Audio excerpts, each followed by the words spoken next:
Hey guys, Daniel Alexander here. Today I'm going to talk to you guys about DNA. This was actually a kind of special request from my friend Liz.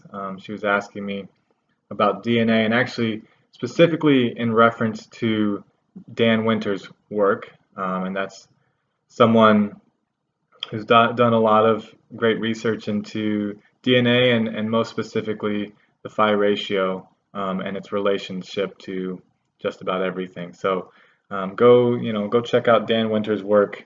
It's that's one that'll take many years to really start understanding what he's sharing.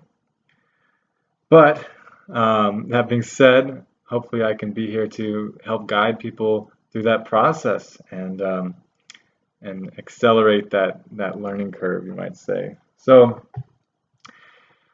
DNA, it's a very big topic, and obviously this short video isn't going to cover it all, so I'm just going to kind of try and touch on a few points and maybe that'll help get people interested to learn more and kind of give topics to do your own further research into, right? So I want to start with a name, right? And this can be Google. It's this guy named Luc Montagnier, and I might not be saying that right, but he's French. And if you Google French geneticist discovers water has memory and DNA, like put in those keywords, you'll find a lot of information on this guy. So basically, he and his team of scientists did an experiment where they used I believe low frequency electromagnetic impulses, vibrations to first well, I should say first they got a reading of the EMF that DNA was putting off, right, in the solution of water, and then they communicated that information, that vibration, to another laboratory many miles away, and they, at the other laboratory, input that frequency into the water with some of the molecular components to make DNA. So there was no actual DNA in the solution, there was just these components. But when they input that vibration, those components self-organized into the same DNA strand, the original DNA strand. Okay, and so this is a very underpublicized and extremely significant finding. And he's not alone. There's been lots of scientists doing research into this, a lot of Russian scientists, and that's kind of why we don't really hear about them. A lot of them get discredited, and it's fine. Maybe they didn't go about things in the most scientific way, but there is actually like a lot of information out there on this when you do the research. And I really looked into this stuff a while ago, and so I can't give anything off the top of my head, but you guys, again, you got to do your own research. So I'll just kind of share what I've gathered about and the way that I understand DNA. So and it's, I guess, a relationship to water, right? So those experiments with Montagnier involved the DNA in ultra pure water, and there is a relationship there. Obviously, all life has a very strong relationship with water, and with DNA, it should be noted that in essence, the backbone of the DNA is this hydrogen bond. So just something to keep in the back of the mind that hydrogen is playing this very important role. Not only in the manifestation of DNA, but obviously, in the manifestation of energy from the sun, right? The solar process is in essence a process of hydrogen combustion. But we won't get into that right now. So with DNA, right? In essence, and I'm just going to skip straight to the point, right? DNA is a material, molecular, energetic standing wave manifestation of coherent waveforms of energy or packets of energy, you might say, right? What does that mean? there is, right, this, everything has a vibrational signature, okay? Um, from the galaxies to the stars to the earth, and to the atoms, everything in between. There is, in essence, a three-dimensional vibrational signature, three-dimensional cymatic interference pattern, right? That if you had the instrumentation, you could, in essence, record, and you could um, analyze, you might say. With our instrumentation today, maybe we have that ability, but it would be more, for the most part, we're looking at things in a very two-dimensional way. Like when we, photograph, um, I don't know, kind of take a look at these atomic structures, we're taking in essence, a snapshot from a singular perspective. Okay, I'm getting a little offhand here, but the point is that if we had this ability to take a three-dimensional snapshot, meaning like not just from this angle, but from this angle and this angle and this angle and this angle, all simultaneously, we could then begin to see this three-dimensional vibrational pattern, right? It's kind of like, I mean, you can just imagine, in an ocean, right? We see the waves on the surface, but that same hydrodynamic flow is existing all through that medium of water, okay? And we just kind of are seeing the interaction of those planes, right? Or those interactions of dimensionality, or those interactions of density, however you want to say that. And that's a very profound metaphor, and something that has a lot of implications. This idea of seeing the interaction between planes of density, and I think we'll have to get into that another time. But okay, so with DNA, in essence, well, let me just say this: some more kind of experiments that have been done. So it's been shown that you have this DNA.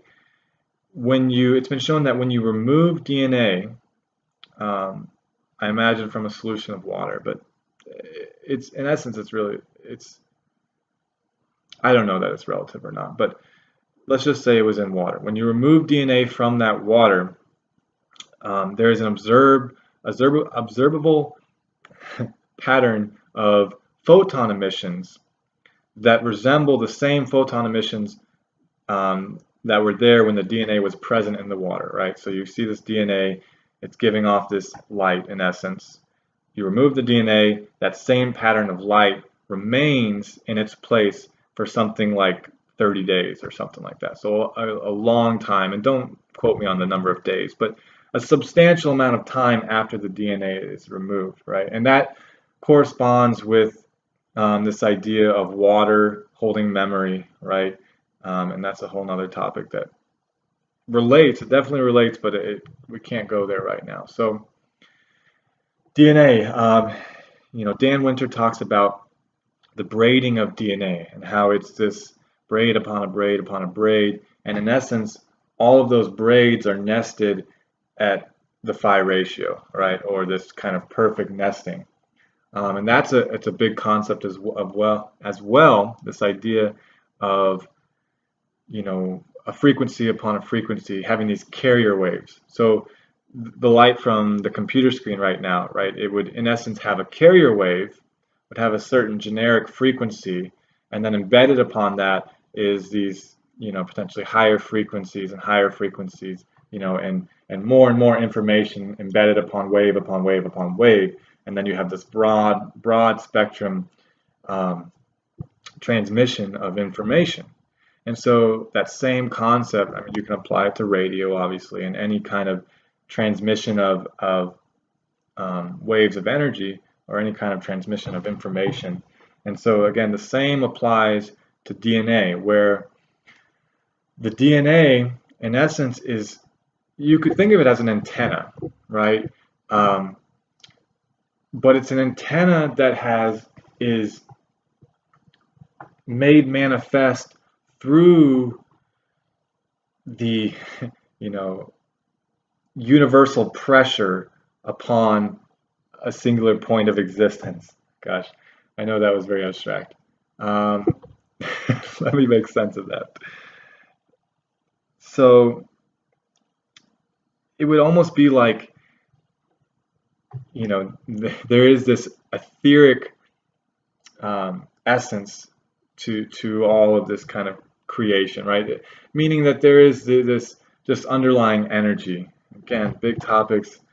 It's so hard to get into these things because like you just have to keep seeing more and more and more and more to understand like each aspect. And so trying to explain that one aspect without seeing all the other aspects is difficult. Uh, but so you have this etheric essence that is just kind of generic in its flowing vibrations, but life through this kind of molecular conception, through this DNA wormhole, squeezes out this this ether, okay? And the way that works is because of the way the DNA is organized, because of its fractal nesting, it in essence allows for the coherency of that ether or of that prana or of that life force, okay, or of that subtle energy. And so yeah, it I don't know, squeezes forth that subtle energy. And Dan Winter talks about it kind of accelerating it, accelerating past the speed of light. And that's something that's it's hard to comprehend. I guess, a big picture way to kind of see that idea is just would be this, right? If we have a collider, a particle collider here on Earth, where we are accelerating particles, in essence, right at the speed of light, is super close to the speed of light. If we take that speed, right, and then we add the speed of the rotation of the Earth, and then we add the speed of this rotation of the Earth around the rotation of the Sun, and then the rotation of the Sun around the galaxy, and then the galaxy around the galaxy cluster, and then the cluster around the universe, we're going to, in essence, surpass the speed of light. And that's another big topic. But the best way to understand that is just simply that it's all relative. So saying that there is a speed limit is really only, the speed limit is really only relative to a perspective. And so you absolutely can break the speed limit, but in essence that would mean raising to raising to a higher dimensional perspective. How did I get onto that? We're talking about DNA here. DNA. So you can kind of imagine, right? Like with epigenetics, okay? The idea that the DNA is being altered through, in essence, your present interactions with your environment. You can imagine, how just the full spectrum of electromagnetic frequencies, the full spectrum of energy that we're interacting with, be it in the form of the food that we eat, be it in the form of even the music that we listen to, right? The sun's rays, just the energy of the galaxy, you can go that big, the energy of a tree, the energy of a microwave, your computer, right? All of these things, I'll be it, even though, they're on different spectrums, it's a very broad spectrum and there's qualitative differences to these things. They all are having, in essence, an energetic vibration or emanation that is being picked up by the DNA on some level, okay? And that's because the DNA could be thought of as this broad spectrum antenna, right? Is receiving broad spectrum vibration. Now, it's not to say that there isn't some, what's the word? Some prejudice, right? That the DNA, you know, it has that broad spectrum potential, but you can tune it in, right? Through this sort of awareness. You can tune that antenna. And I don't mean it to sound so physical and literal, because again, the physical manifestation of DNA is just, you know, it's like if you ever play with these little ball magnets, right? Every kid should have one. Well, every kid above an age, so they don't choke on them, right? But you have these little magnetic components, and it's like you create this magnetic field, and then the magnetic components just stick to that field. So that's, you know, how we can imagine this DNA, is that you have this etheric plasmoid expression, and then the components, the molecular components, kind of find their place on that expression. The same could be understood about solar system. I mean, of course, any system, because as above, so below, right? It's all this fractal, it's all the same fractal pattern. But with the planetary systems, right? You know, with Earth in its relative rotation around the sun, there is, you know, a field around the Earth that has caused the condensed energetic form of the Earth to arise. So, right, the field came first, the wave pattern came first, and then, you know, through this kind of constructive interference, there was this coalescence, this condensation of matter, of standing waves of energy that caused the physical form of the Earth to arise. And so that concept, that's a good one to understand, that all of this matter is the condensation arising on these, you know, lines of energy, like dewdrops on a spider's web, right? That would be a way to kind of understand it. And so I guess, you know, I'm drawing a blank. So the video is getting long, and maybe I'll leave it there.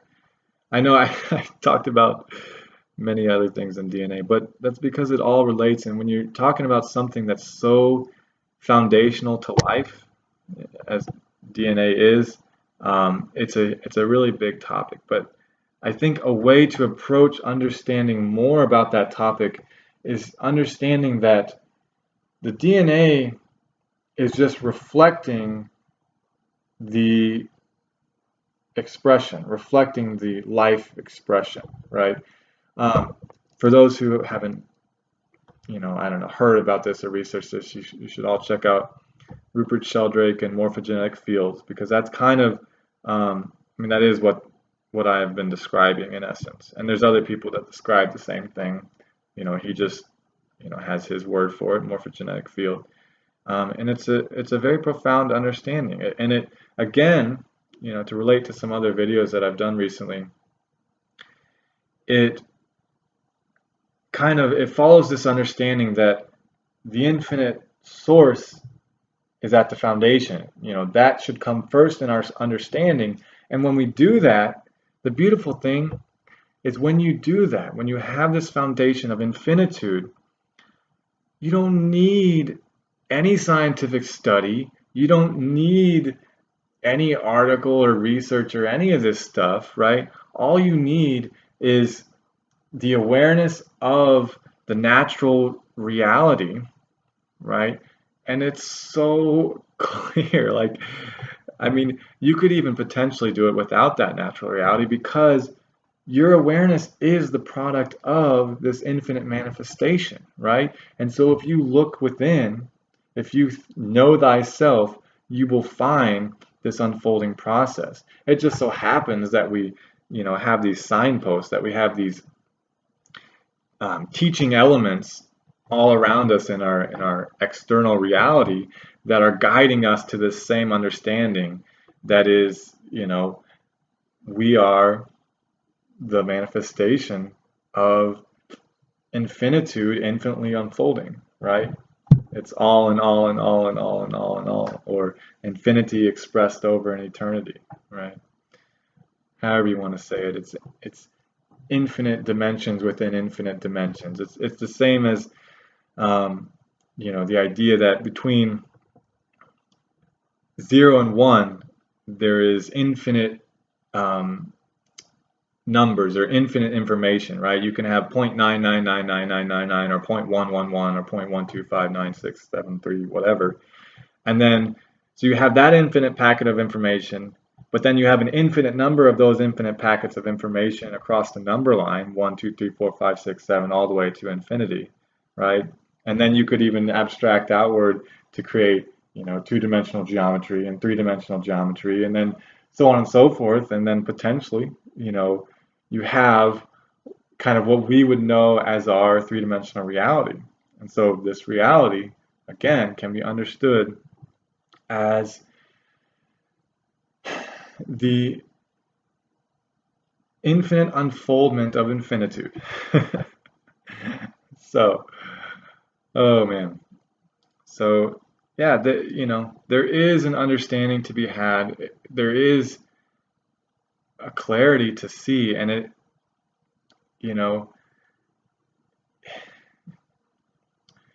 it's once you see it, again, it all becomes clear, and you don't need the latest study. Although, I mean, I'm not discrediting those things because they definitely can guide us and teach us a whole lot. But the ancient masters who just sat in a cave and meditated for years, I don't think we should discredit what they knew and what they know, right?